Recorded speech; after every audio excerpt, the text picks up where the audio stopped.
One of the number one reasons why women struggle with dating and relationships today is that they choose men who are not ready for anything real. Ladies, there are lots of great relationship-ready men out here.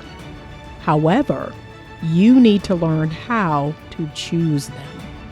I wrote this book to teach you how to do just that.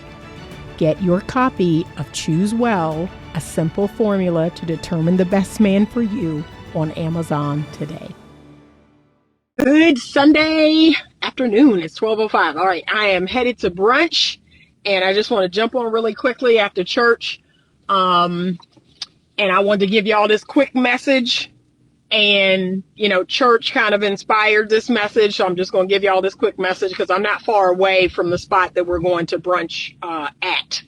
But I just wanted to let you all know that your success is going to require growth.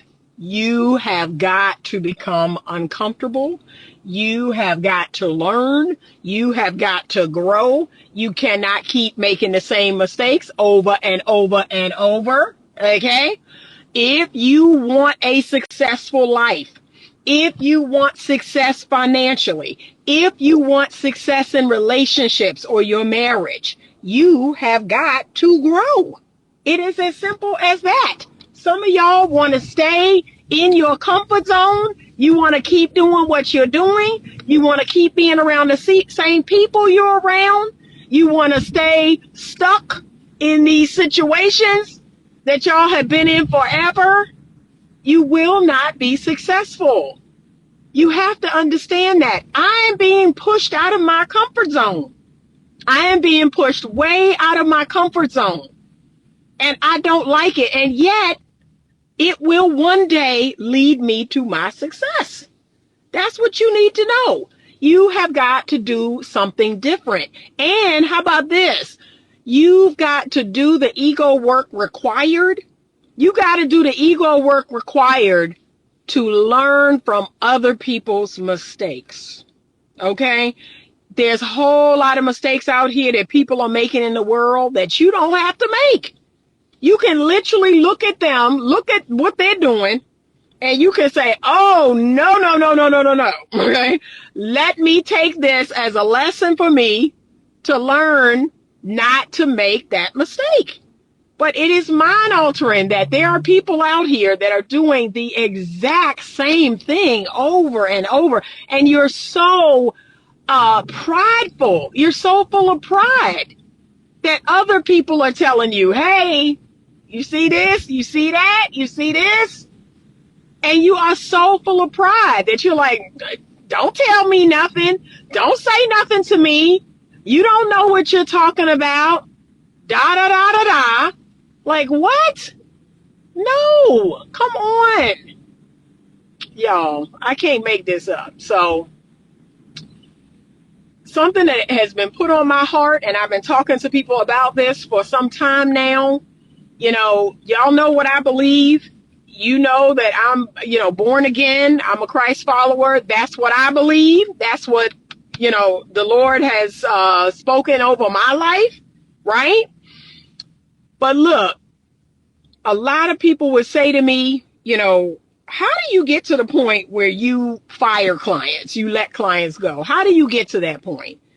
Or what happens when, you work with a person for a certain amount of months and you don't see progress? You see them doing the same thing they've been doing. They've been, you're working on these things and you're giving them the information and you're giving them the tools and you're trying to hope that they understand the information that you're giving them, and they're just not making progress.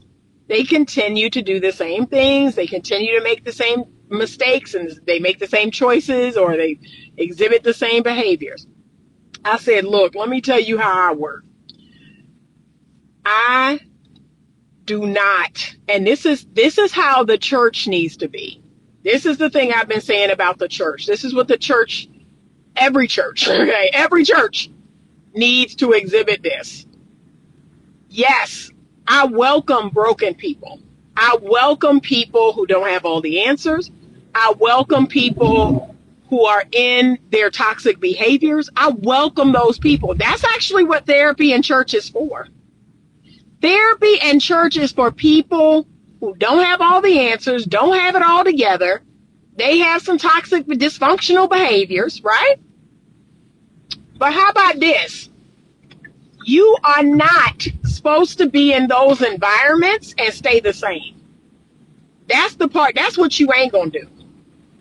So what you're not gonna do is come into church. We already know you're broken. We already know you're full of sin, right? We all are. You're full of sin, you're fallen, you're broken, you're dysfunctional, you got your behaviors, right? We all know that. But what you ain't gonna do is keep coming and keep coming and keep coming and nothing changes. That is my problem. That's my problem with so-called Christians, and that's my problem with people in therapy. You can't tell me, especially my practice. That's like, especially my practice. Like, I am giving it to you straight. I am being direct. I'm giving you every tool, everything that I have learned and continue to learn. I just got certified in DBT therapy. Okay, so I'm still learning, still growing. I'm giving you everything I have. And months and years later, you're still getting arrested. You're still getting high. You're still, doing these things and cussing people out and getting fired from your job and getting into tussles with your baby daddy or your baby. Like, no, I cannot be effective knowing that someone that's coming to my practice and work with me for any length of time, that's a choice. You are making a choice to stay in your dysfunction. And you know what? You don't need me for that. You don't need me for that. I will let you go. I will give you those 3 referrals as I'm ethically required to do. But you don't need to keep coming into my practice and your behaviors are not changing. You're not growing. Your life is not successful. Okay? And then look, this way y'all really got me twisted. Right? This is what'll get you shown to the door. When people come on and say, well, what's the definition of success? What's the definition of healed? Or what's the definition of holy or righteous? See, that'll get you shown to the door. That'll get you put clean out of here. Because what you ain't gonna do is sit here and act like you don't have a clue.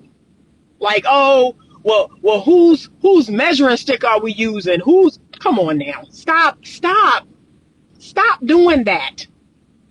If you come into my practice, let's say you and your husband or you and your wife come into my practice and y'all are cheating and lying and the police is getting called and your kids getting taken from you and all of this, you're not going to sit here and tell me y'all are living a successful life. You have a successful marriage. Like, come on, stop.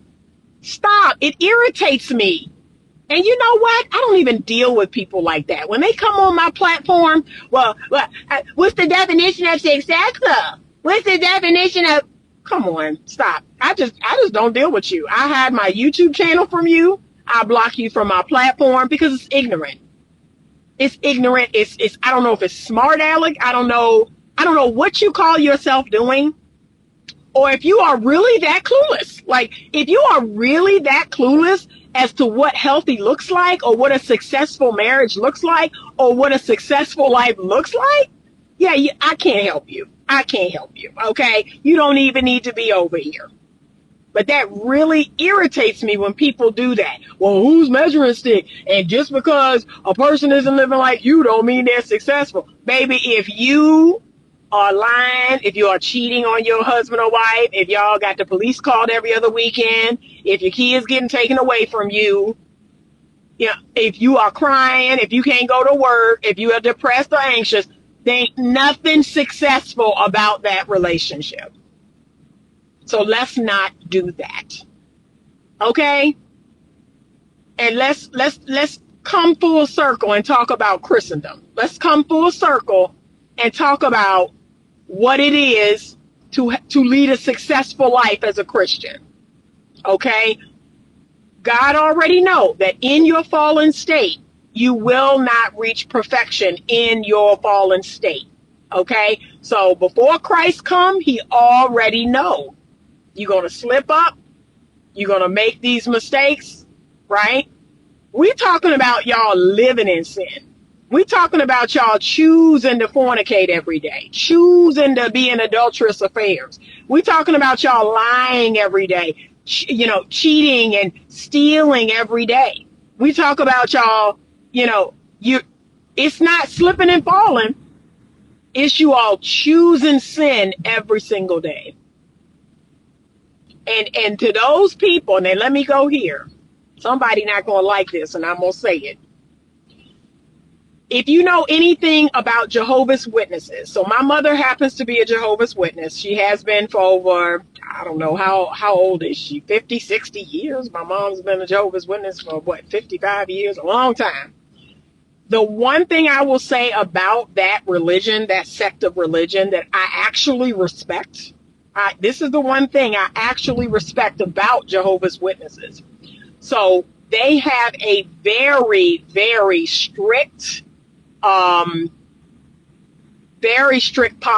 on, they want you to live like the Bible instructs you to live. They have a very strict policy on sin, right? And they welcome everyone. They say, yeah, you're broken, you're fallen, you're full of sin. We welcome you. But how about this?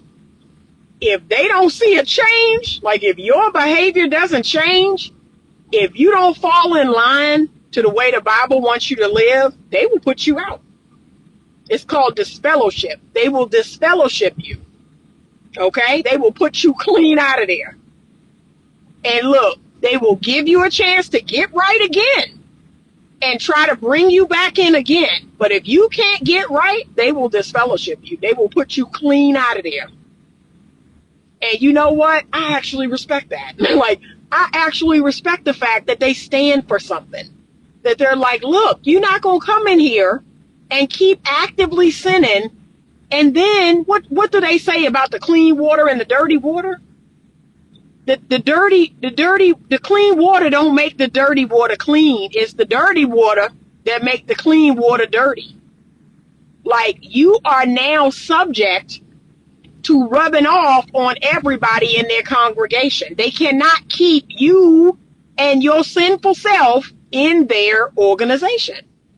You can't keep coming here and you're in fornication, you're adultering, or whatever it is you're doing. That they're saying, nope, according to the Bible, that's sin. And either you are going to rebuke it, you're going to get rid of it, you're going to denounce it, right? Because that's the goal.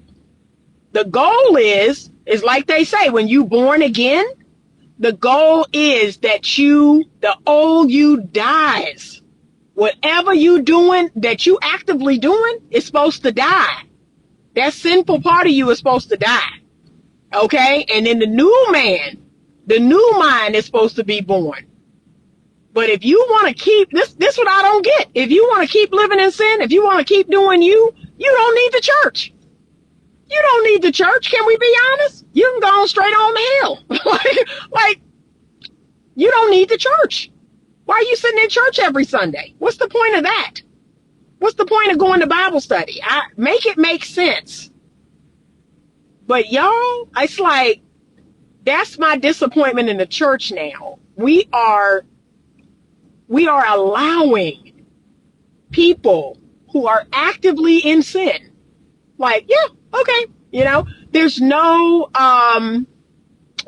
standard for them to meet anymore. If anything, the church has become more like the world. Yeah, there's no standard you have to meet. There's no change that has to come. Like, yeah, just come one, come all, keep being you, keep doing you. That's insanity to me. No, don't keep being you. Jesus should replace you, okay? That's what's supposed to happen. So this idea of, keep doing you, keep doing all the stuff in the Bible that God has clearly told you is not going to get you into heaven, not going to get you into the kingdom. Keep doing that. Keep doing you. It's all good. That's insanity to me. And if I'm being honest, hey, my therapy practice works very similar. Like, I feel beyond frustrated when I work with a person and the behavior does not change. It's like the same thing over and over and over and over and over. And guess what I say? You know what? Maybe it's me. Maybe it's me. Maybe I am not the best therapist for you. Maybe I am not the best person for you. I have to refer you out. I have to see if someone else is a better teacher or a better, it's just better for you. But if I'm being honest, it drives me bonkers. And that's why I kept telling people, I have my own practice. I work for myself because there's a certain type of person that I want to work with. There's a certain type of couple that I want to work with. I want to work with people that want to change. They want to grow. They want a successful life. I don't want to be with people that want to stay stuck. I don't want to be with people that want to continue doing what they're doing and every week come in crying, every week come in distraught and upset and why isn't anything changing? And, I'm over it. I want people that are hungry for change, that are hungry to grow, that are hungry for having a life that's actually successful. So, yeah.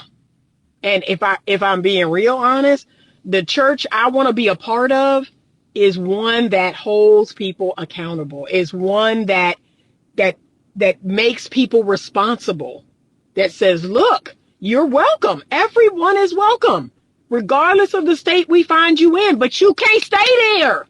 You can't stay in that state and stay in here. Because now you making us look like the world. You making people think that God does not require you to change and grow. Okay? You got to change and grow. That's it. That's the message. So, yeah, I feel that way about the people I work with. Things have got to change. You've got to grow. No.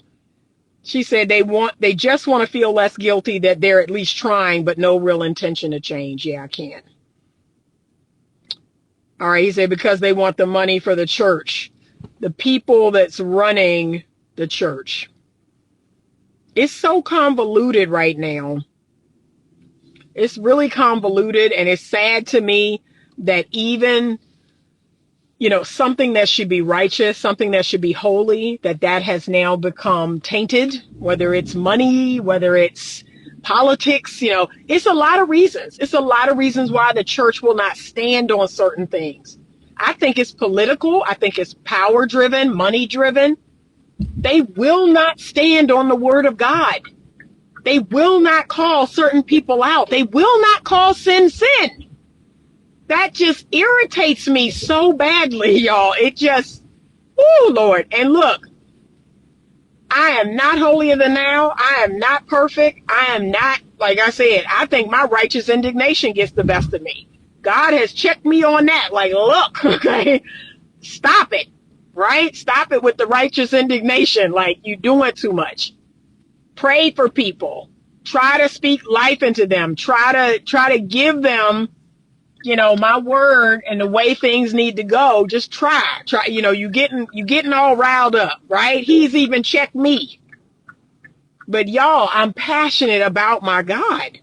I am very passionate about people playing in my God's face. Like, I'm real passionate about that.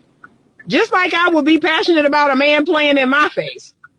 Like, I can't. You can't be sitting here in my face telling me you love me, telling me you want me, and you out here doing all this other mess. I just can't do it.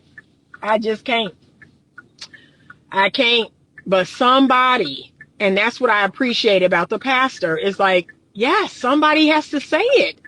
Somebody has to call it what it is. Somebody has to call it out. Because if we don't, it's like, yeah, everybody's sitting in there and, they're doing all the things they're doing and they feel fine.